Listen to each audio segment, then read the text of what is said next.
लुधियाना के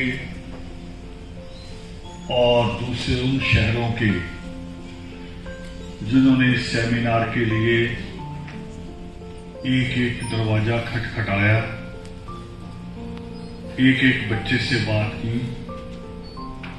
और ये यकीनी बनाया कि हमारा जो शिक्षा का आंदोलन है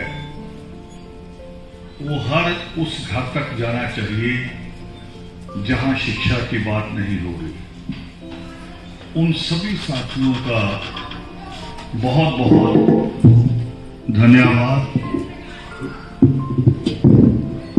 और मुबारकबाद भी आप सभी को इस सेमिनार की सफलता के लिए। अब सफलता भी दो तीन तरह से नापी जाती है। एक सफलता तो होती है कि बहुत बड़ी भीड़ हो,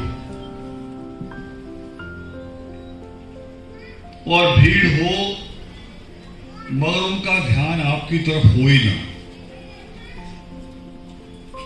वो कहीं और ही सोच रहे हो, अपनी अपनी टोली बना के बात कर रहे हो, तो उस भीड़ का कोई लाभ नहीं है।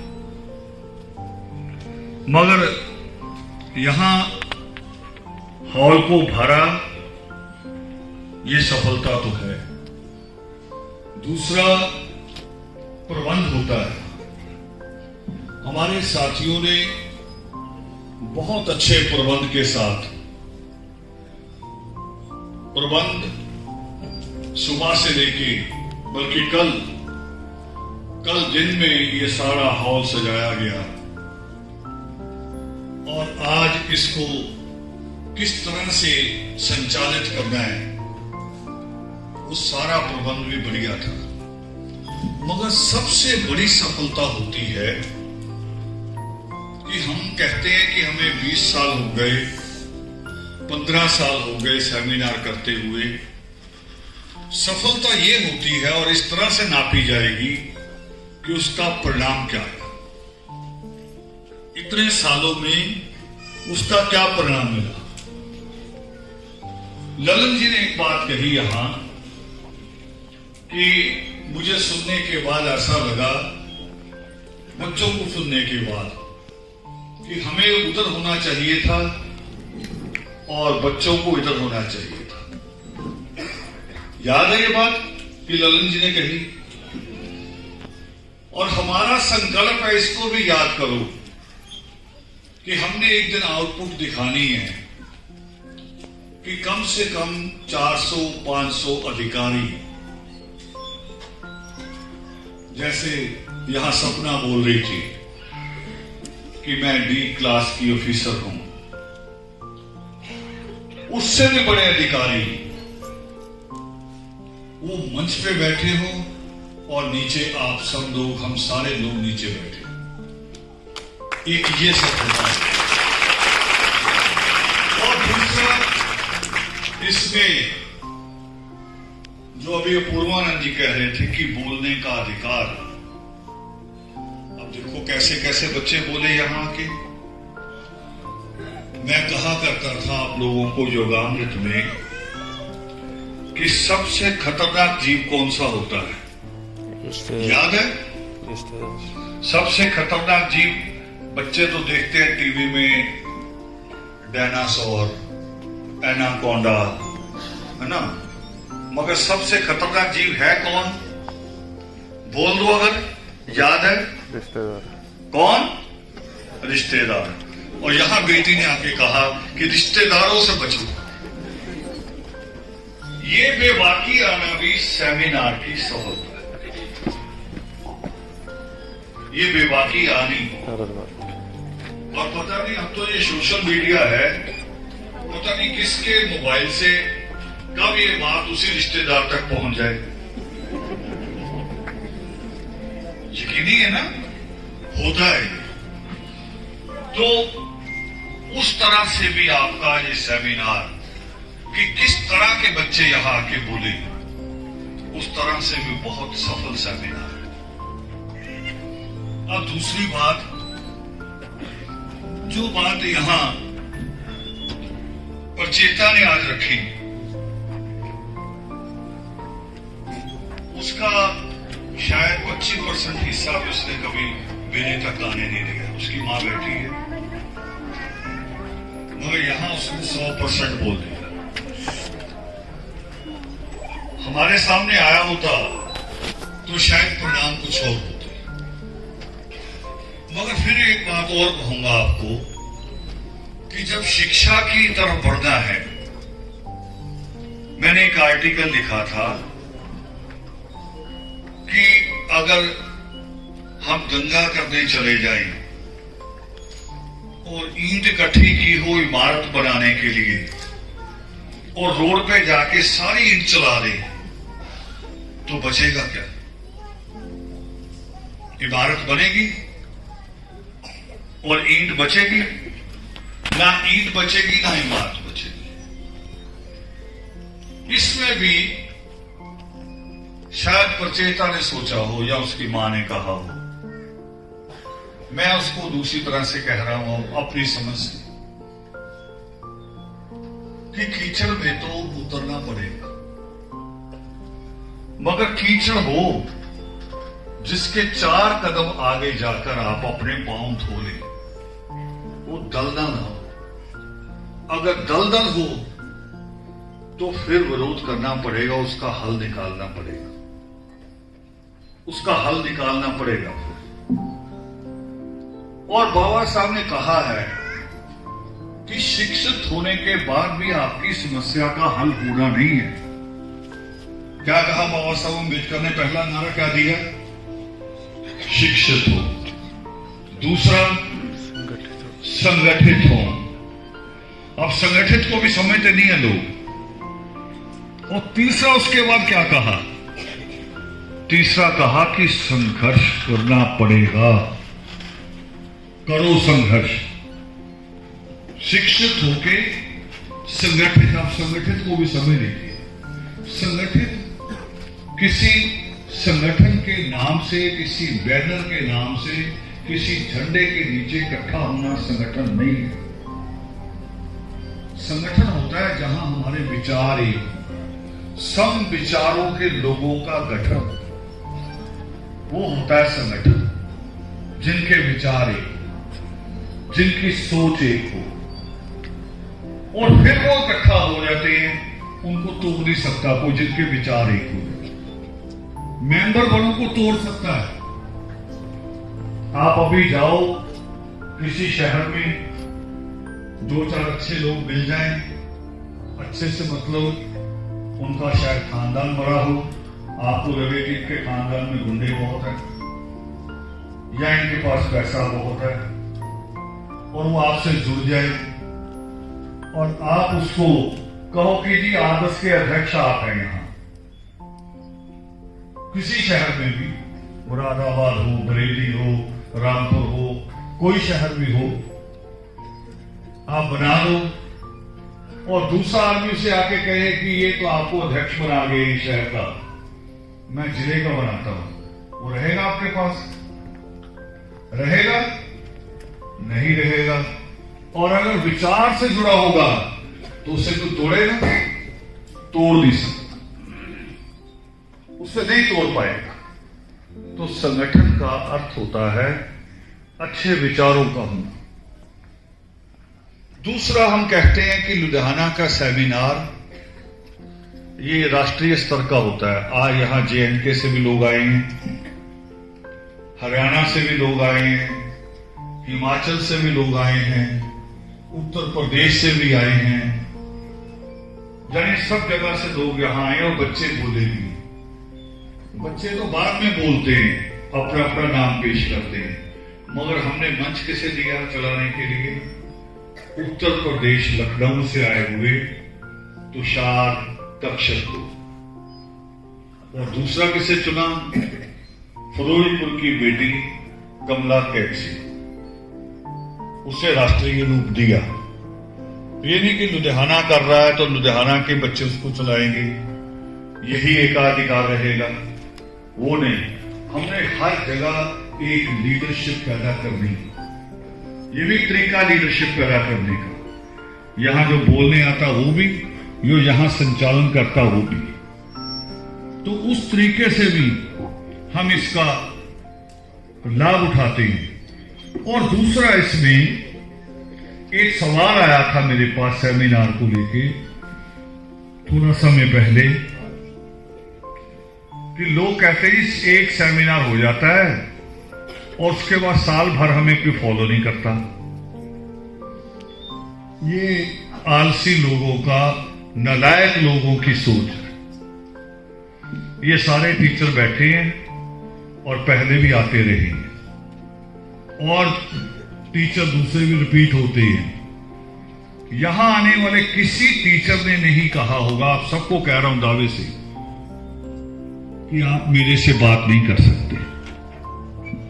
बल्कि नंबर नहीं है टीचरों ने कई बार अपने कि हमारे नंबर नोट कर लो। पूर्वाई आई थी तो उन्होंने मन से अपना नंबर बोला था कि ये नंबर नोट कर लो, कोई जरूरत हो तो मेरे से बात करो। किसी ने फोन किया तो ये तो दिल्ली, लखनऊ, चंडीगढ़ से आने वाले लोग हैं। जो आप घरों तक पहुंचते हैं, दरवाजा खटखटाते हो, उनको तो पहले आपसे कांटेक्ट करना चाहिए। जी मुझे ये काम आ गया, शिक्षा में ये कमी आ गई, ये बाधा आ गई, आप इसे हटाओ। ये नालायक लोग जो बहानेबाज होते हैं, वो हर बार कोई नया बहाना खोज लेते हैं, सिर्फ आपसे हाँ ना करें कि मैं इस सेमिनार में आ जाऊं। ये बात यहां निवेदिता जी ने कही थी, मुझे याद है, शायद मधुलिका जी ने भी कहा था। वो कह रहे हम कभी कभी बच्चों को कह देना कि एक्स्ट्रा क्लास है, तो बच्चे उसमें भी आनाकानी करते हैं कि जी एक्स्ट्रा क्लास, वही एक दिन छुट्टी थी, हमने कई जगह जाना है। और आप संडे के दिन इतने लोगों को इकट्ठा कर ले, तो ये अद्भुत है, सच में अद्भुत है ये। तो हम लोग वो एक अद्भुत काम हम कर रहे हैं और फॉलो करने वाली बात कहीं कोई कमी नहीं।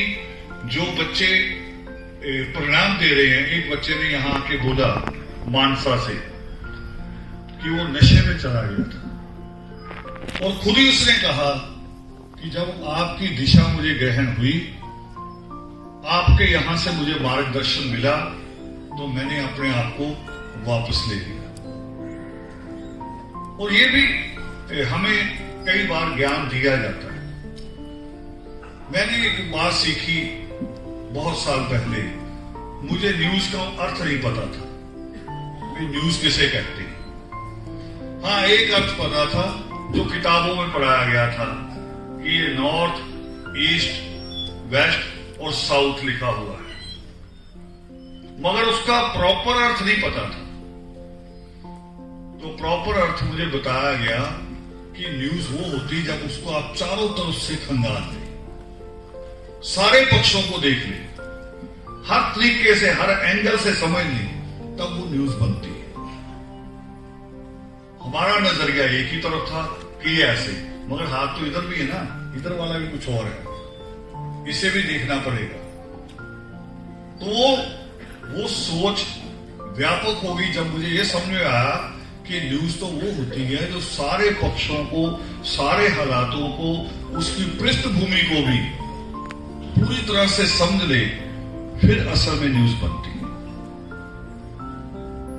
तो ज्ञान हम धीरे धीरे प्राप्त करते हैं। मैंने शिक्षा पे बहुत सारी बातें नहीं कर दी, 2-3 बातें कहनी है मैंने। एक तो वाल्मीकि उपवन का जिक्र हुआ, यहां कई लोगों ने उसके लिए मदद भी दी। एक साथी आए थे, चले गए, वो पैसा देकर गए 11,000 रुपया। 1 लाख रुपया आपके सामने पुरुषार्थी जी ने पकड़ाया और बाहर गेट पे खड़े ही राजेश जी आते ही उन्होंने ये नहीं सोच बनाई कि मंच पे 2 अनाउंस होगा, वहां आते ही एक लिफाफा मुझे पकड़ा दिया कि रखो। मैंने अभी गिना भी नहीं,